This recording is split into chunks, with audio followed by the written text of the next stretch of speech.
It happened so fast that my mind still replays it like a nightmare I can't wake up from.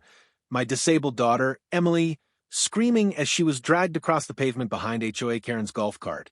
Her small hands clawed at the road, her wheelchair overturned, wheels spinning helplessly as Karen accelerated, shouting something I couldn't hear over the roar of the engine. Neighbors froze. A dog barked. Someone screamed, "Stop!" But Karen didn't. Either she didn't care or she thought no one would dare confront her. She tugged Emily as if she were luggage, not a child. And the worst part? Karen had no idea the father watching from across the street, the man sprinting toward his daughter. The man she'd just pushed past the limit was the police chief of the entire county. This wasn't an accident. This was intentional. And the moment she turned her head and saw me, everything changed. Before this moment exploded into chaos, our neighborhood already lived under the shadow of Karen. If control had a face, it was hers, clipboard always in hand, rules quoted as if she wrote the Constitution, and a smile that only appeared when she was punishing someone. My daughter Emily, 10 years old, disabled but fearless, was always her biggest target. For months, she had mocked her wheelchair, complained that the ramp ruined the aesthetic, and even told us children like Emily should stay inside so normal kids can play. But today she crossed a line no parent could tolerate. Before the story continues, tell me in the comments which city you're watching from. It helps this video reach more amazing people like you. And if you haven't already, hit that subscribe button so you never miss powerful real-life stories like this. All right, now let's go back to the exact moment everything fell apart. No distractions, no delays, just the raw truth of what happened when HOA Karen thought she could lay her golf cart, on my child. It started on a quiet Sunday afternoon, the kind of day where the sun sits soft on the pavement, neighbors water their lawns, and kids ride scooters around the cul-de-sac laughing without a care. But within minutes, that peaceful little street turned into the scene of the most horrifying moment of my life. Emily had asked to go outside, just to breathe some fresh air and look at the new flowers Mrs. Thompson planted by the community sign. She loved flowers, roses especially, and every time she saw them bloom, she'd say they looked like tiny fireworks made of nature. So I parked her wheelchair safely near the sign while I went inside to grab her sun hat. In those few seconds, those cursed seconds, HOA Karen appeared. Karen, the self-appointed queen of our neighborhood, riding her golf cart like it was a throne on wheels. Her lips were tight, her hair pinned so aggressively it looked painful, and her expression was disaster wrapped in entitlement. As she rolled up, her golf cart screeched to a stop right beside Emily. I wasn't there yet. I was still inside, humming to myself, thinking everything was fine, but neighbors who saw it told me exactly how it happened. Karen's eyes narrowed the moment she spotted my daughter's wheelchair parked a few inches past the community walkway line. She snapped, "You're blocking the sidewalk. This is why disabled children should not be unsupervised." Emily, sweet but shy, tried to explain she wasn't blocking anything, but Karen didn't care. She never cared. She stepped out of the golf cart, grabbed the handle of Emily's wheelchair and barked, "If your father won't teach you the rules, I will." Before Emily could even scream, Karen dragged the wheelchair backward, jerking it so violently that one of the wheels lifted off the ground. My daughter cried out, "Stop, please stop," but Karen just kept muttering, "This is why this neighborhood is going downhill, people like you." Emily's hands flailed, trying to hold onto the armrests. She begged, "My dad is coming." But Karen's face twisted with irritation. "Good," she snapped. "He needs to learn a few lessons, too." Then, God help me. Karen shoved the wheelchair toward the back of her golf cart as if it were a garbage bin she was repositioning. The neighbors yelled for her to stop, but she ignored everyone. She hooked the wheelchair handle onto the back frame of her golf cart, tightening some kind of loose strap she used for her garden tools. Emily screamed again, terrified, as Karen climbed back into the driver's seat. "Let's move this thing out of the way so people can walk normally," she growled. And then she pressed her foot on the pedal. Hard. The golf cart jerked forward, and with it dragged helplessly behind was my daughter. Her small body bounced as the wheelchair tilted dangerously. Her hands scraped against the pavement, her dress getting torn, her knees dragging raw across the concrete. She screamed for help, a sound so sharp neighbors later said it cut the entire street in half. That was the moment I stepped outside. I heard that scream. I heard my daughter. And when I turned my head, what I saw didn't just break my heart, it shattered something inside me I didn't know could break. My baby, my Emily, being pulled across the road like luggage behind Karen's golf cart, her wheelchair wobbling, her hair flying, her hands bleeding as she tried desperately to hold on. I ran. I ran like a madman, sprinting so hard my vision blurred. I yelled her name so loud my throat burned. Emily. But Karen didn't stop. She didn't even look back. She kept driving, shouting at neighbors to mind their own business while she dragged my daughter across nearly 20 feet of pavement. When I finally got close enough, I roared, "Stop the cart right now." It was a command, not a plea, and it echoed so powerfully that even the birds scattered. Karen slammed the brakes. The golf cart jerked violently, throwing Emily forward onto the ground. I dove to catch her, skidding across the pavement as I wrapped my arms around her shaking little body.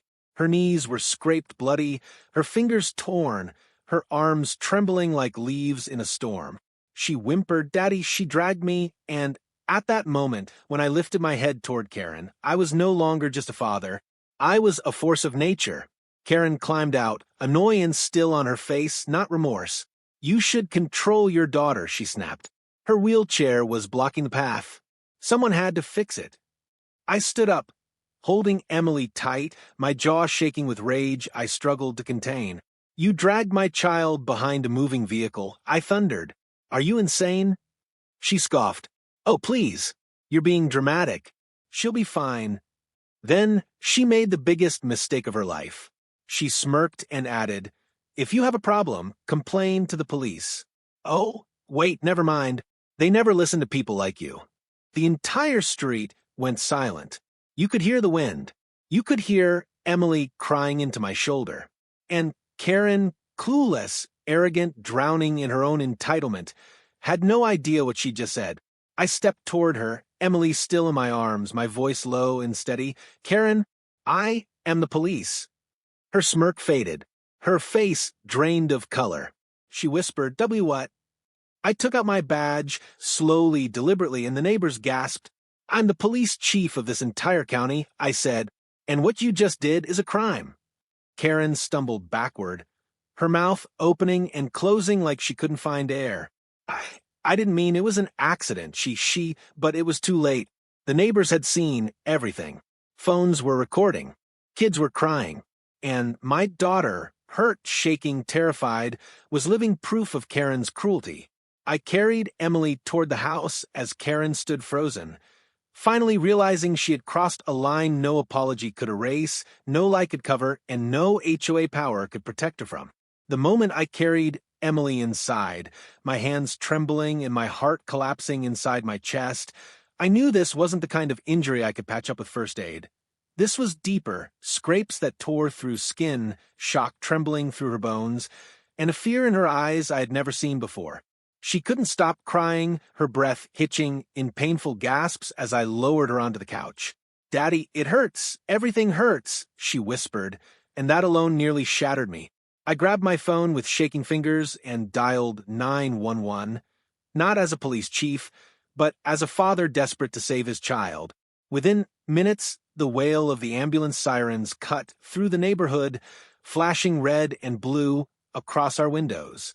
Neighbors had gathered outside, some in tears, some holding onto each other, all watching the fallout of Karen's brutality. The paramedics rushed in, their expressions hardening when they saw Emily's wounds, her scraped palms, her bruised arms, her bleeding knees, her trembling lips. One of them kneeled beside her and said gently, "Sweetie, we're going to take care of you, okay?" Emily nodded weakly, clutching my arm. As they examined her, I stepped outside for a second, partly to breathe, partly to keep myself from storming across the lawn and arresting Karen on the spot. And right there, right in the middle of the street, surrounded by at least 15 neighbors, Karen was already spinning her lies like a spider trying to cover its web. "It wasn't my fault," she shouted. "The girl rolled behind my cart. I didn't even see her." A neighbor, Mrs. Jennings, fired back. "That's a lie. You hooked her wheelchair to the cart on purpose." Another neighbor chimed in. "I have it all on video, Karen. All of it." Karen's face twitched with panic. But still she kept going, raising her voice to drown out the truth. "That child's father is overreacting because he thinks he's special, walking around like he owns the place with his badge. She shouldn't have been out here, alone." I stepped toward her, calm but burning inside. "Emily wasn't alone," I said sharply. "You approached her. You grabbed her. You dragged her." Karen's lips trembled, but she forced out, "I was trying to clear the walkway. It was an accident." I pointed behind her. "Tell that to the cameras. Tell it to the witnesses. Tell it to the paramedics taking photos of the injuries you caused." She flinched as if the truth slapped her. Before she could speak again, the lead paramedic called out, "Sir, we need to transport her now." I rushed inside the ambulance, holding Emily's hand as they secured her onto the stretcher. Even through her pain, she whispered, "Daddy, don't leave me." I kissed her forehead. "I'm right here, baby. I'm not going anywhere." The ambulance doors shut, drowning out the chaos outside, but not the echo of Karen's shrill voice babbling lies. As we sped to the hospital, the paramedics monitored her oxygen, checked her vitals, and treated her wounds with gentle precision. "She's in shock," one said quietly, "but she's strong. She'll get through this." I nodded, fighting back tears I refused to let fall. My daughter needed strength, not weakness. When we arrived at the hospital, doctors took her into the trauma room while nurses escorted me to fill out forms. But I couldn't focus. My mind kept replaying the moment her wheelchair dragged across the pavement, the way her body bounced helplessly like a nightmare stitched into my memory. When they finally allowed me in the trauma bay, Emily was lying under bright white lights, bandages wrapped around her palms and knees, Furline attached to her arm, her little chest rising and falling shakily. She looked so small, too small. My heart squeezed painfully. She looked at me with tearful eyes. "Daddy, did I do something wrong?" I nearly broke. "No, sweetheart," I said, sitting beside her. "You did nothing wrong. Karen did." Meanwhile, Karen wasn't done. No, not even close. Because while my daughter fought through physical pain and fear, Karen marched to the HOA board president's house and began spreading a new wave of lies. "He's using his badge to intimidate me," she shrieked. "He's exaggerating everything. The girl wasn't even hurt that badly." The HOA president, a timid man who Karen often bullied into enforcing her endless rules, tried to calm her. "Karen, everyone saw what happened, but she slammed her fist on his dining table. They only think they saw it. That child is always seeking attention. The wheelchair is just He cut her off, horrified. "Karen, stop. Please." But she wouldn't. "He's going to weaponize his position against me. We need to get ahead of this." She ran from house to house, begging, threatening, guilt-tripping anyone she could. But the neighborhood finally had enough of her. People closed their doors. Some told her outright to get off their property. Some even shouted at her from their porches. And, of course, neighbors had already uploaded the videos online. It was spreading fast.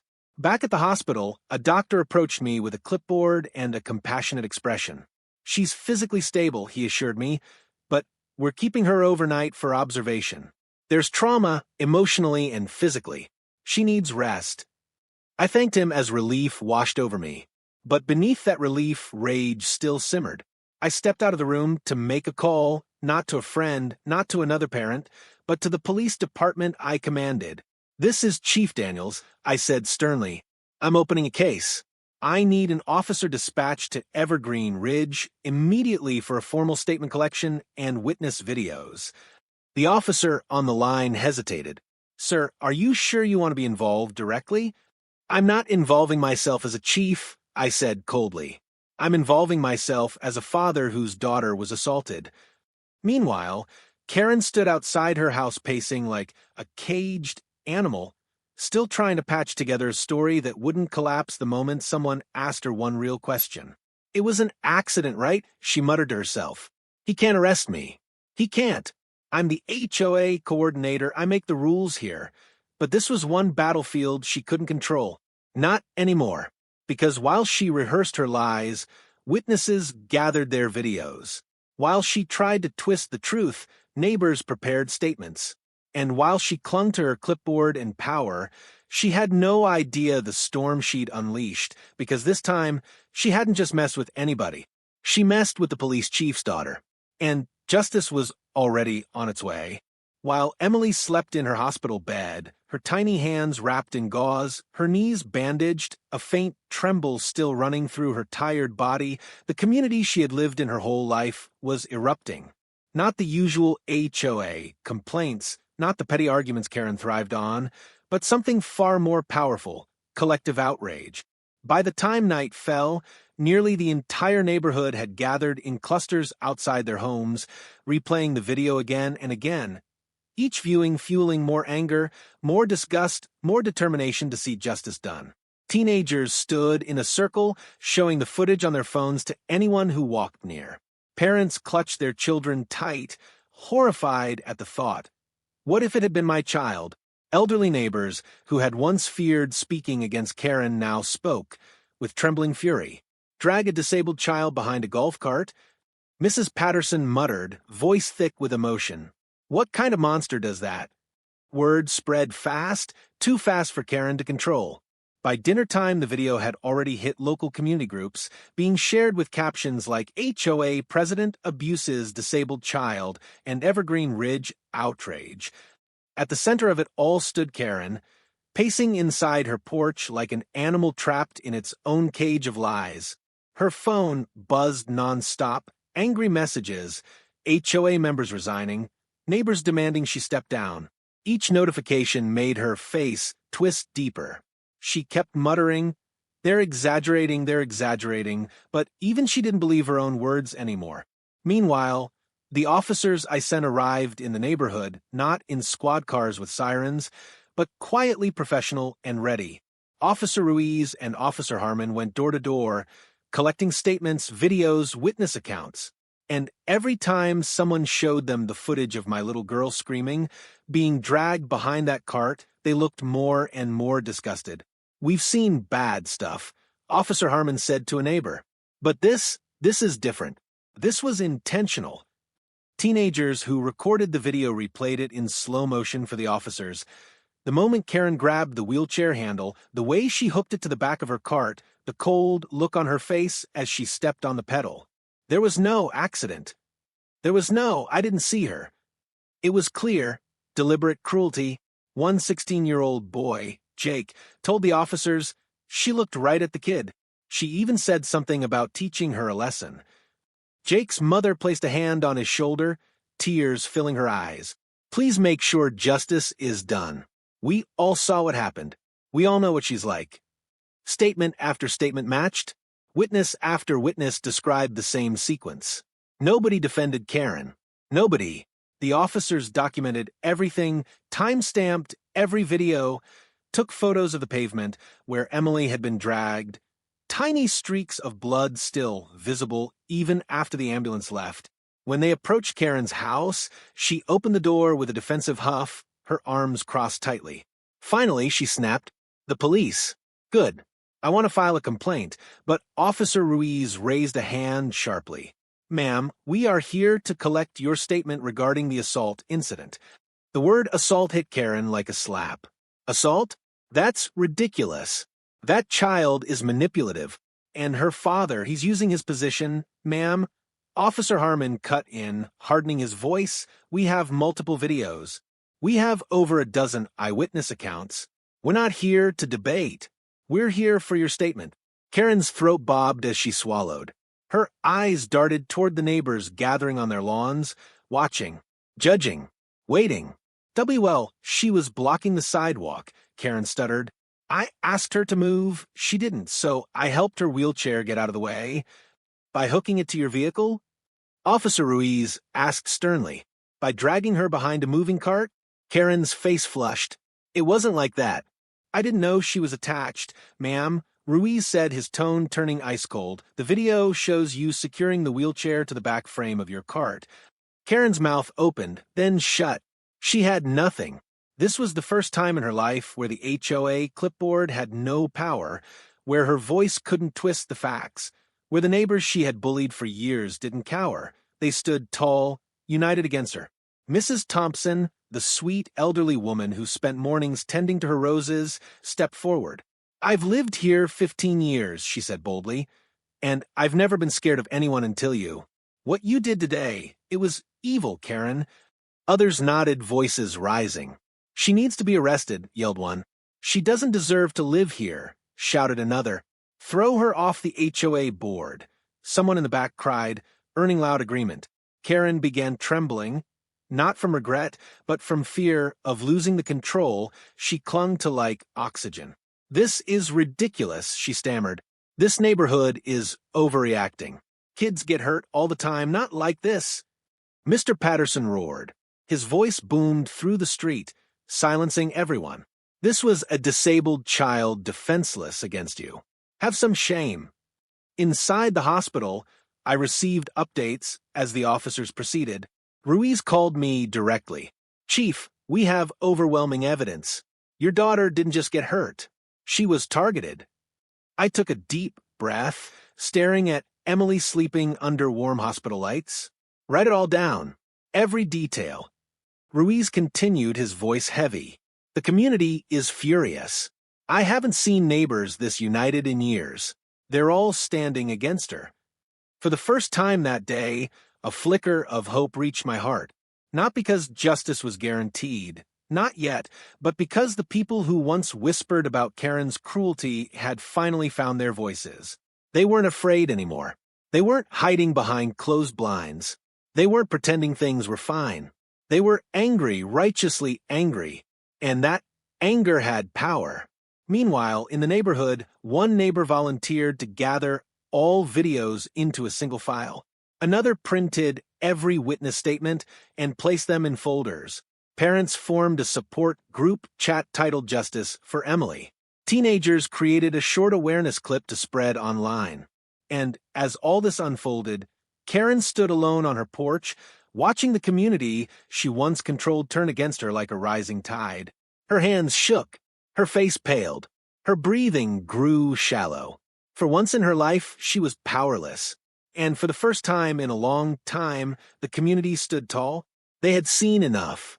They were ready to fight for Emily. And tomorrow, when the investigation officially began, Karen would learn exactly what it felt like to face the truth she'd spent her entire life avoiding. By the next morning, the entire county police department was humming with urgency, not chaos, not confusion, but a strong, focused determination, the kind that settles into a team when they know a child has been hurt and justice is demanded. I stood in my office, staring at the case file on the screen, videos, statements, timestamps, injury assessments from the hospital, and even though my chest felt tight, I kept my voice steady. I had to. Emily needed strength, not anger. But inside, I felt a storm brewing, one I had been containing since the moment I saw my daughter dragged across the pavement. Officers Ruiz and Harmon entered with updates. "Chief," Ruiz said, placing a thick folder on my desk, "we have 23 witness statements so far, all consistent." Harmon added, "And we secured every video. Not one of them supports Karen's story. Not even close." I nodded, but before I could respond, my phone buzzed. The hospital. My heart jumped. "Chief Daniels? This is Nurse Patel. Emily slept better last night. She's still shaken, but her vitals are stable." A breath I'd been holding for hours finally escaped. "Thank you. I'll be there soon." But I couldn't leave yet. Not until I knew the full scope of the case. "What about Karen?" I asked. Harmon exchanged a look with Ruiz before saying, "She's refusing to give a formal statement. Keeps saying she needs a lawyer. She's also claiming the neighborhood is conspiring against her." That didn't surprise me. Karen had always believed authority didn't apply to her, only to others. But this time, the evidence was ironclad. "Find out If any HOA board members have emails, complaints, or reports about her behavior toward Emily, I ordered. We need to establish history. Within the hour, officers returned with more than I expected. Screenshots of messages Karen had sent to the board complaining endlessly about Emily's wheelchair, demanding restrictions on disabled children roaming outside, and even threatening fines for unsightly medical equipment on private pathways. My jaw clenched. She targeted my daughter long before yesterday. I muttered. Harmon nodded. Looks like she was building a paper trail to justify future actions. Or to justify what she already planned, Ruiz added. Hearing this, as a father, made me want to break my desk in half. Hearing it, as a police chief, made me sharpen my focus. Karen's intentions were becoming clearer by the minute. I drove to the hospital to see Emily. She was awake, watching cartoons quietly, her little fingers wrapped in fresh bandages, her wheelchair parked beside the bed, scratched, bent, the wheels misaligned, a painful reminder of everything she endured. When she saw me, she smiled weakly, and that single expression almost broke me. I sat beside her and held her hand. Daddy, the nurses are nice, she whispered. I brushed a strand of hair from her face. Good. You're safe here, princess. Is she in trouble? Emily asked, her voice trembling. She hurt me. Is she going to jail? I swallowed hard. That's what we're working on. She nodded, trusting me completely, trust that fueled the fire inside me. I kissed her forehead and stood. I'll be back soon, okay? I need to finish something important. The investigation, she asked. I paused because even wounded, my daughter understood. Yes, the investigation. Back at the station, more evidence was pouring in. A neighbor brought a printed photo showing the strap Karen used to tie Emily's wheelchair to the back of the golf cart, a gardening strap she regularly used to haul equipment. It wasn't some random rope. It wasn't accidental. It was intentional. Then came the breakthrough. Officer Chin entered with a laptop. Chief, you need to see this. He played enhanced footage from a teenager's phone, slowed, zoomed, stabilized. It showed Karen bending down, visually aligning the wheelchair frame to the back of her cart. She checked it. Twice. She tested the tension of the strap. She wasn't clearing a pathway. She was securing my daughter's wheelchair like cargo.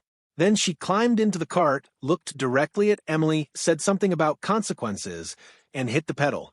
My blood turned to ice. This was premeditated recklessness, Chin said, maybe even malicious intent. My voice was quiet, controlled, but sharp enough to cut steel. File everything, and start drafting the charges. Meanwhile, in the neighborhood, officers searched Karen's property with her consent because she arrogantly believed she had nothing to hide. They found the strap she used lying in her garage among neatly labeled gardening tools. They photographed it, bagged it, and brought it to the station.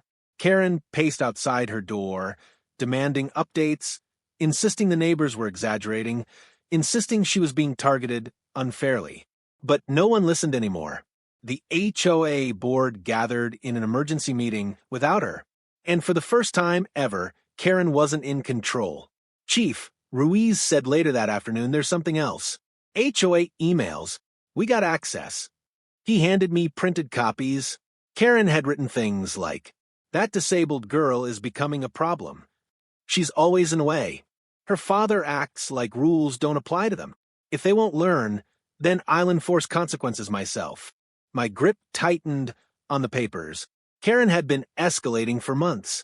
Yesterday wasn't an accident. It was the climax of her obsession with controlling everything, including a disabled child. But the biggest shock came when we traced her HOA complaint history. Reports targeting anyone she disliked, fake claims against neighbors, threats to fine families for toys on lawns or chalk drawings on sidewalks. She had a pattern, a long, vindictive pattern. And now that pattern had crossed into criminal territory. By evening, the full case file sat before me. Video proof, audio proof, witness testimonies, medical reports, photos of injuries, Karen's hate-filled emails, HOA complaints, the strap she used, everything painted a picture darker than anyone expected. Karen didn't just lose her temper. She acted with a sense of ownership over the neighborhood that turned violent. She wanted control so badly, she forgot the one thing she should have known. Nobody, not even an HOA tyrant, gets to hurt a child, especially not mine. I stood, hands on the desk, staring at the evidence. "Prepare the arrest warrant," I said quietly. "Tonight." Outside, the sun was setting, painting the sky orange and red, the colors of a storm ending, the colors of justice rising. The investigation wasn't just deep anymore. It was complete. Karen's lies had collapsed, her power evaporated, and now the law was coming for her. By the time the arrest warrant was ready, the neighborhood had gone quiet, too quiet. The kind of silence that follows after storm, when everyone is waiting, watching, bracing for what comes next. I stood outside Karen's house with 2 officers ready to bring her in, when suddenly Officer Harmon's phone buzzed. He glanced at the screen and froze. "Chief, you need to hear this." He played a voicemail left an hour earlier, sent to the HOA president's personal number from an unknown caller. A cold, anxious voice said, "You need to protect Karen. If she goes down, we all go down. Don't let the police get the files. Erase everything." My eyebrows tightened. "Who is that?" Harmon shook his head. "We don't know yet." But the tone, the urgency, the fear, it didn't sound like a neighbor. It sounded like someone who had something serious to hide. The HOA president, trembling, came running down the sidewalk, clutching a folder to his chest like it was radioactive. "Chief, I didn't know how deep this went," he gasped. "I thought Karen was just difficult, but she's been hiding something big." He handed me the folder. Inside were old HOA records, files Karen demanded be destroyed months ago, complaints, photos, anonymous letters, and then one sheet that made my blood run cold. A letter notifying the HOA that Karen had been previously removed from another community for endangering a disabled child. I stared at the paper, my heartbeat pounding like a drum. What happened? I asked sharply. The president swallowed. She lived in Pinewood Estates 3 years ago. A boy with autism wandered near her property. She grabbed him and shoved him away, saying he made her uncomfortable. The parents tried to press charges, but she had connections. They covered it up. She moved here right after. Changed her name slightly. Started fresh. Rage boiled through me like wildfire. All this time, she had a history of hurting disabled children. Emily wasn't her first victim, just the first one she couldn't hide. Officer Ruiz let out a long, tense breath. "Chief, this explains everything. Her obsession, her hostility. This wasn't a moment of anger. This was a pattern." And then came the next twist, one none of us saw coming. The HOA president whispered, "There's something else. She wasn't working alone." My jaw tightened. "Explain." He opened an email thread, dozens of messages between Karen and a man named D. Hargrove. The tone of the emails was chilling. Karen complained endlessly. Disabled people are ruining the neighborhood aesthetic. Families like there should be forced to leave. We need stricter rules. The board isn't doing enough. And this Hargrove replied with encouragement, advice, and something worse. Instructions on how to document the disabled children in the area to prove they were disruptive. I felt bile rise in my throat. Who is this Hargrove?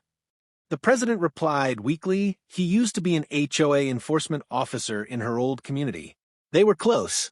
Too close. He disappeared after the last incident. We thought he cut ties with her. But it seems like they stayed connected. Harmon checked the HOA system.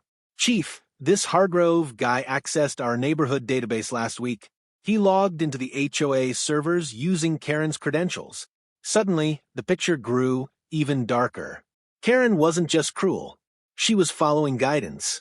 She was executing a sick strategy designed by someone else, someone who had been helping her target vulnerable families for years. "Find him," I said coldly. "Now." But before we could proceed, a shriek ripped through the neighborhood. Karen burst out of her house, frantic, sweating, her hair disheveled, clutching her phone. "Stop. You can't arrest me," she screamed. "I didn't do anything wrong." Neighbors peeked from behind curtains. some recording, some gasping, but no one dared intervene. She pointed her shaking finger at me. This is your fault.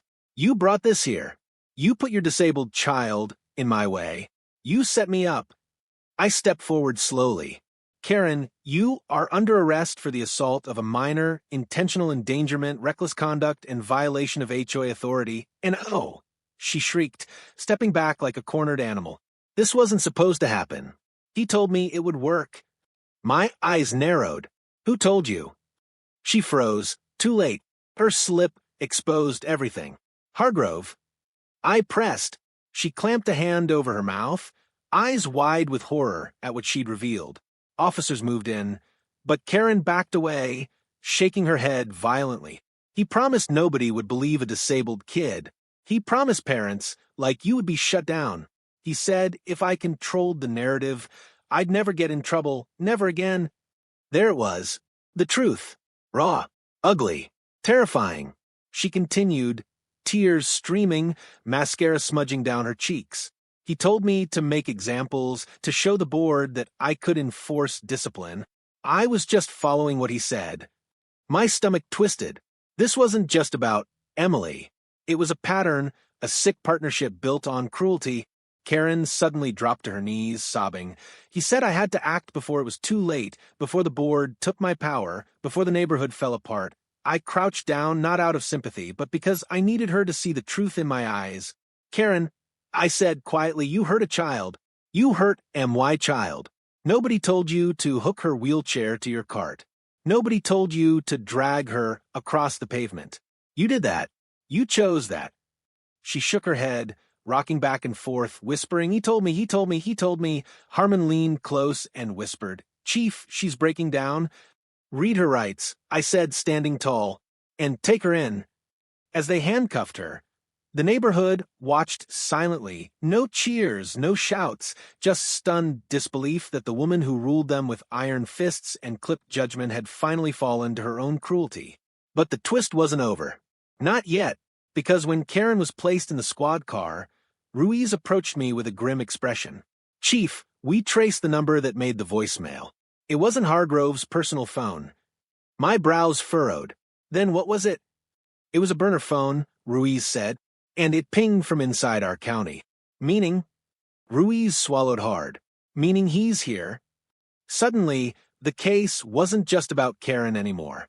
It was about a darker force still lurking in the shadows. Someone who had encouraged this cruelty, supported it, engineered it. Someone who might still be watching. Someone who might still be a threat. The real twist wasn't Karen.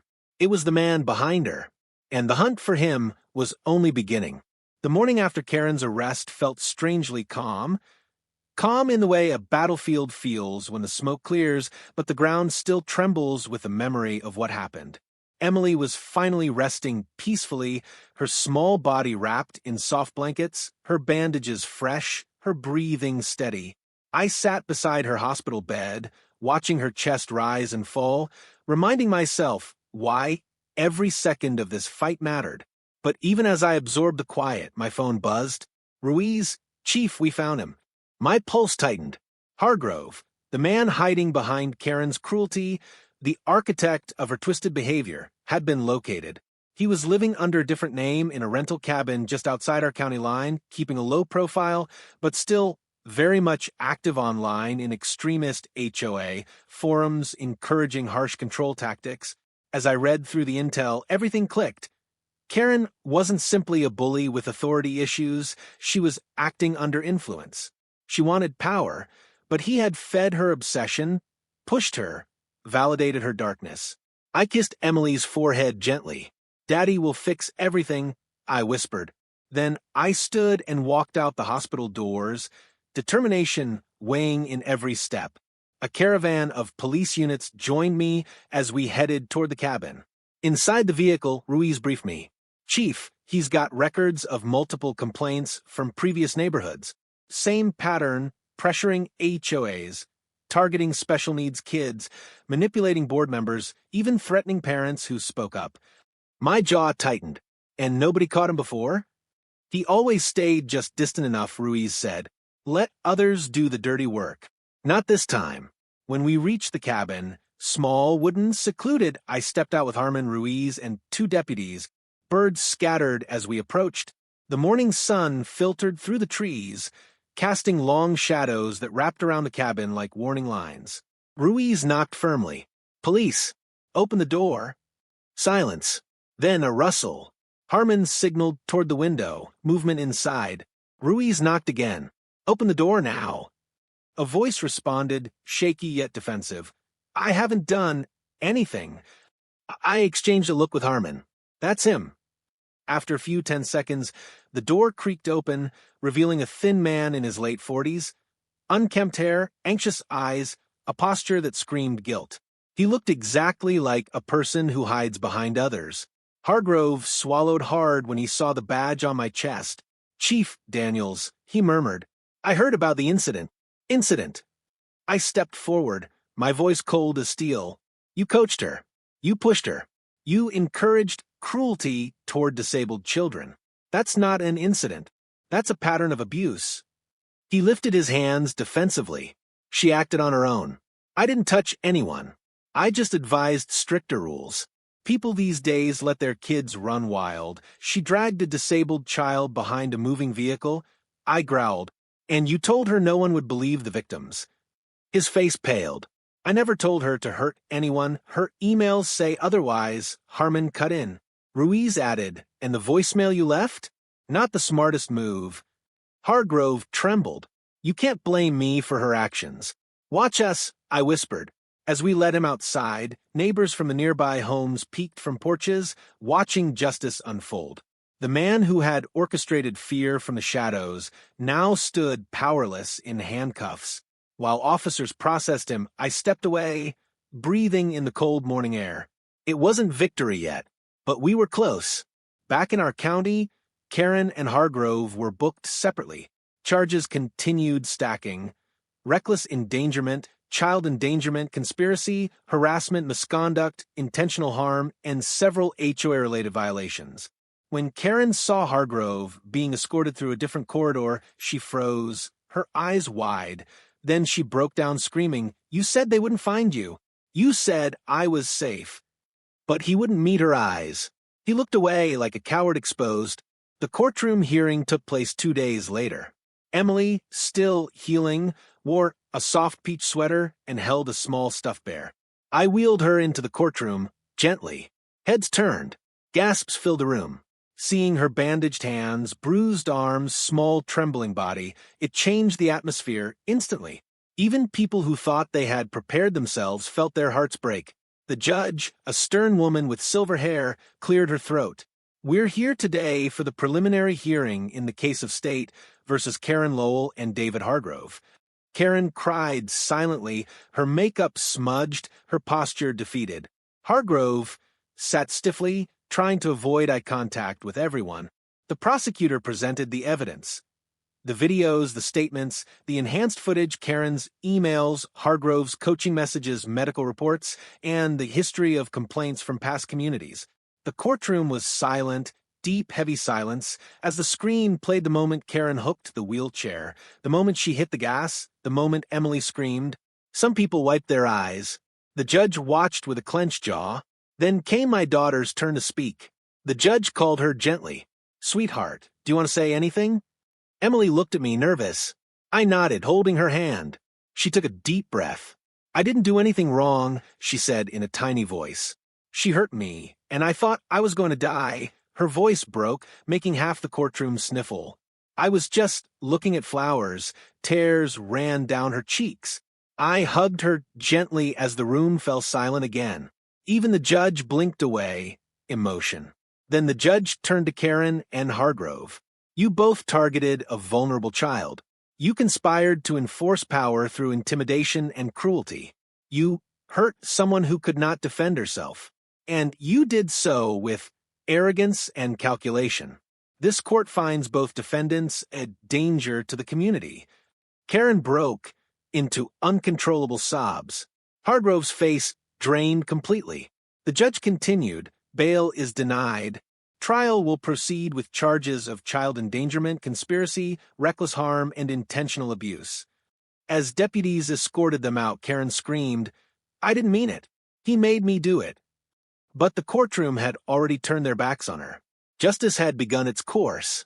After the hearing, neighbors surrounded Emily, giving her cards, flowers, and little gifts. They apologized for not speaking up sooner, for letting Karen run unchecked for so long. Emily smiled shyly. "It's okay," she whispered. "You're here now." When we finally returned home, the community gathered on the street, hundreds of tiny lights from candles glowing like stars. A banner stretched across the cul-de-sac. "Welcome home, Emily. You are safe." My daughter's eyes widened with surprise and joy. She clutched my hand. "Daddy, they made this for me?" "Yes, sweetheart," I said softly. "Because you're brave. Because you're loved. Because you matter." Neighbors hugged us. Children brought drawings. Parents thanked us for standing up. And as Emily's wheelchair rolled gently across the pavement, the same street she had been dragged across, the community that once lived under Karen's shadow now united to protect her. Justice wasn't finished. There would be trials, sentencing, months of healing. But for the first time since that horrific day, the neighborhood felt peaceful. My daughter was safe.